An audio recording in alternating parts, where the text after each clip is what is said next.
Hello class 4। आज मैं आपको आपका चैप्टर 9 पढ़ाऊंगी, मेरा बचपन।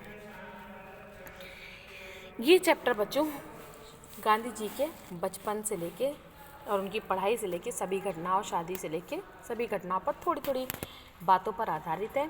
इसमें गांधी जी के विषय में बताया गया कि गांधी जी किस तरह बचपन में पढ़ने में थे और किस तरीके से वो जो हैं क्लास में बिहेव करते थे, किस तरीके का उनका आचरण था।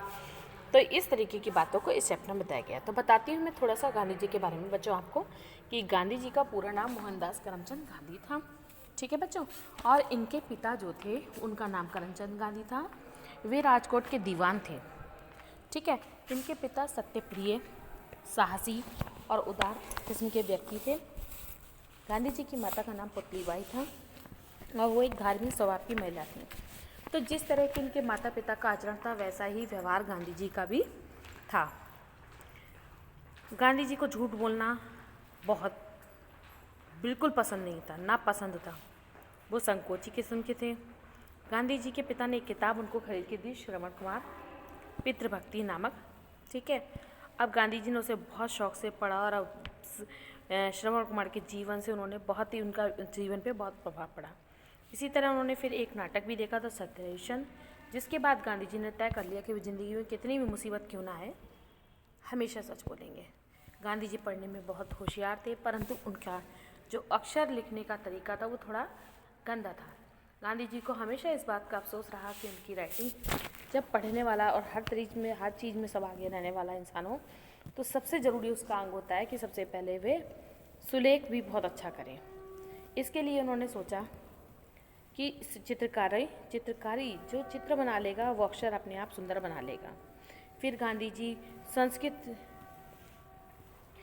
से में जो थे वो चाहते थे पढ़ें, लेकिन उन्हें बहुत कठिन लगती थी। उनके शिक्षक ने गांधी जी को जो है संस्कृत भी पढ़ना सिखाई। उन्होंने समझाया कि संस्कृत भाषा इतनी कठिन नहीं होती और उनको सिखाया। गांधी जी बहुत होशियार इंसान थे, बहुत अच्छे व्यक्ति थे बचपन से ही, और उनको कई बार पुरस्कार से सम्मानित किया गया। उन्हें कई बार छात्रवृत्ति भी दी गई। परंतु गांधी जी आज भी कहते हैं कि मेरे हाथों ऐसा कोई काम हो जिसके लिए शिक्षक मुझे दंड दें, तो वो गांधी जी बताते हैं कि उनको असह्य मतलब दुख सहने के योग्य नहीं होता था। गांधी जी बताते हैं दूसरी कक्षा में उन्हें सज़ा मिली। इसके बाद 7वीं कक्षा में भी एक अध्यापक जो बहुत कड़ा अनुशासन रखते थे और लेकिन गांधी जी उस समय उनके बहुत प्रिय थे। वो जो इनके शिक्षक थे वो चाहते थे वो खुद भी अच्छा काम करें और दूसरा भी अच्छा काम करें।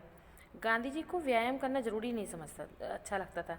वो पढ़ाई के संबंध में नहीं चाहते थे कि कोई भी उन्हें डिस्टर्ब करे और पढ़ाई से में अरुचि उत्पन्न हो, इसलिए उनको व्यायाम करना तो ज़रूरी नहीं समझते थे वो। और गांधी जी की अरुचि का दूसरा कारण ये भी था कि पिताजी की सेवा करने की उनकी तीव्र इच्छा थी, क्योंकि ग्रीष्म का जो आपके व्यायाम या फुटबॉल खेलने का समय था और या जो भी था वो स्कूल के टाइम में वो नहीं चाहते थे कि वो जो माता पिता की सेवा से वंचित रह जाएं। और इसमें एक किस्सा और भी दिया हुआ है। एक शनिवार को स्कूल सवेरे का था, शाम को 4 बजे व्यायाम के लिए जाना था और उनके पास घड़ी नहीं थी। दूसरे दिन उनसे देर से आने का कारण पूछा गया। वो बादलों से धोखा खा गए थे, तो मैंने जो बात ही सच बता दी। उन्होंने उसे नहीं माना और मुझे 1 या 2 आना ठीक याद नहीं कितना दंड देना पड़ा। मैं झूठा बना, मुझे भारी दुख हुआ क्योंकि मैं कभी झूठ बोलता ही नहीं था और उसके बाद भी उन्हें झूठा माना गया। तो कभी कभी ऐसा ही होता है कि अनजाने में इंसान जो है ऐसी चीज़ें कर लेता है जो सामने वाला बेचारा कितना भी सही हो, लेकिन जो है हमेशा उसको दुख उठाना पड़ता है। तो बच्चों का इसमें गांधी जी की जीवन की बहुत सारी झलक दी हुई है। कई 10-20 चैप्टर में दिए हैं, तो आप इस चैप्टर को पढ़ें। ओके।